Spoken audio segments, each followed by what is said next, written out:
கடந்த 2 வாரமா நம்ம சந்தபுரியில் இருக்கிற இந்த ஜெம் மார்க்கெட்டில் கல் என்னென்ன கல்கள் கிடைக்குது, யார் யாரெல்லாம் கல் வாங்க வர, காய்க்காரங்க எப்படி இந்த கல் வியாபாரம் செய்கிறாங்க, எல்லா இதையும் காட்டியிருந்தோம். அதில் நிறைய நம்மளுடைய நேயர்கள் நம்மளை நேரடியாகவும் ஃபோன் கால்லையும் தொடர்பு கொண்டாங்க. அவங்களுடைய ஆர்வத்தை பார்க்க போகும்போது இங்கே உள்ள நடப்புகளை நம்ம சொல்லியே ஆகணும். அதாவது தாய்லாந்தில் கல் இங்கே வந்து நம்ம வாங்க தான் முடியும், விற்க முடியாதுங்க. விற்கிறதா இருந்தால் அங்கே கம்பெனி போட்டுருக்கணும், ப்ராப்பராக ஒர்க் பர்மிட் இந்த அரசாங்கம் கொடுத்துருக்கிற அந்த வரம்புகளுக்கு உட்பட்டு தான் நம்ம இங்கே எதுவுமே வியாபாரம் செய்ய முடியும். அதுலேயும் குறிப்பாக சந்தபுரியில் வந்து அந்த தாய்க்காரங்க மட்டும்தான் வியாபாரம் பண்ண முடியும். வெளிநாட்டுக்காரங்களுக்கு வாங்குறதுக்கு மட்டும்தான் அவங்களுக்கு அனுமதி, அவங்களுக்கு விற்கிறதுக்கு எந்த அனுமதியுமே அவங்க கொடுக்கல. காரணம் அந்த லோக்கல் பீப்புளுக்கு வந்து அவங்க வந்து முன்னுரிமை கொடுக்குறாங்க. குறிப்பாக தாய்லாந்தில் கம்பெனி போட்டு ஒர்க் பர்மிட் அந்த அனுமதி எல்லாமே வாங்கினா கூட அவங்க வந்து சந்தபுரியில் வியாபாரம் பண்ண முடியாது. அப்படிங்கிற பட்சத்தில் சாதாரணமாக டூரிஸ்டாக வந்து பிஸ்னஸ் விசாலையோ வந்து சந்தபுரியில் வியாபாரம் பண்ணாங்கன்னு சொன்னால் அவங்க வந்து அவங்களுடைய ஸ்குவாடில் பிடிபட்டாங்கன்னு சொன்னால் அவங்களுடைய கடுமையான அபராதமும் அவங்களுக்கு நாடு கடத்தப்படுவார். அது மட்டும் இல்லாமல் 5 வருடம் தாய்லாந்துக்கு உள்ளே வர முடியாது. அந்த அளவுக்கு ஒரு கடுமையான சட்டம் இருக்குது. அது சம்பந்தமான அந்த விழிப்புணர்வு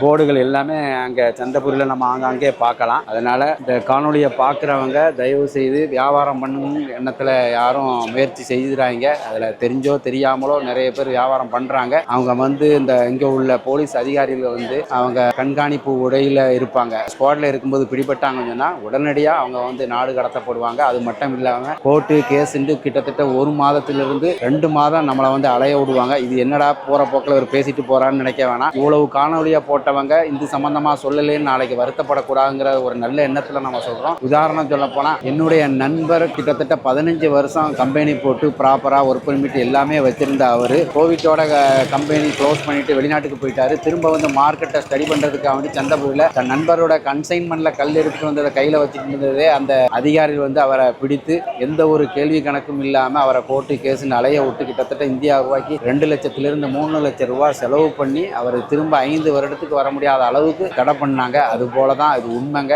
சாதாரண விஷயம் இல்லை. அதனால கவனமாக இருங்க. இந்த காணொலியை பார்க்குறவங்க இங்கே வந்து நீங்கள் பார்க்கலாம் வரலாம். அப்படி ஏதும் உங்களுக்கு கல் விற்கலாமாங்கிற அந்த கேள்வி உங்களுக்கு தோணும். அப்படி விற்கணும் நீங்கள் ஆசைப்பட்டீங்கன்னு சொன்னால் இங்கே உள்ள ப்ராப்பராக அஃபீஷியலாக நம்பிக்கையான கம்பெனி போட்ட அதிகாரப்பூர்வமாக தாய்லாந்தில் டேக்ஸு ப்ராப்பராக கட்டினவங்க அவங்க மூலமாக நீங்கள் வியாபாரம் பண்ணலாம். அவங்க கிட்ட வேலை பார்க்குற அந்த தாய் மக்களுக்கு மூலமாக இந்த சந்தபுரியில் வந்து நம்ம கல் வியாபாரம் பண்ணலாங்க. இதுதான் முறை இந்த கல் வியாபாரம் பண்ணுறது சந்தபுரியில். அதனால ரொம்ப அலர்ட்டாகவே இருக்கணும். நம்ம பிடிபடலைன்னு நினைக்க வேணாம். நம்ம தெரிஞ்சோ தெரியாமலோ எப்போ வேணாமல் நம்ம அப்படிலாம் பிடிக்காதவங்க போட்டு கொடுக்கலாம். அதனால் ரொம்ப கவனமாக இருக்கணும். அதனால் ஃப்யூச்சரை வந்து நம்ம கெடுத்துக்கொள்ளாமல் இருக்கிறதுக்கு இந்த விஷயத்தில் வந்து கவனத்தில் கொள்ளுங்க. யார் யாரெல்லாம் ஸ்டோன் வெட்டுறவங்க ஜெம் சப்ளையர் பண்ணுறவங்க நம்மளுடைய காணொலியை தொடர்ந்து பார்க்குறாங்களோ அவங்களுக்கு ஒரு விழிப்புணர்வு ஒரு பதிவாக இருக்கும். கண்டிப்பாக அந்த காணொலி பிடிச்சிருக்கும். மறக்காமல் ஷேர் பண்ணுங்கள். நன்றி.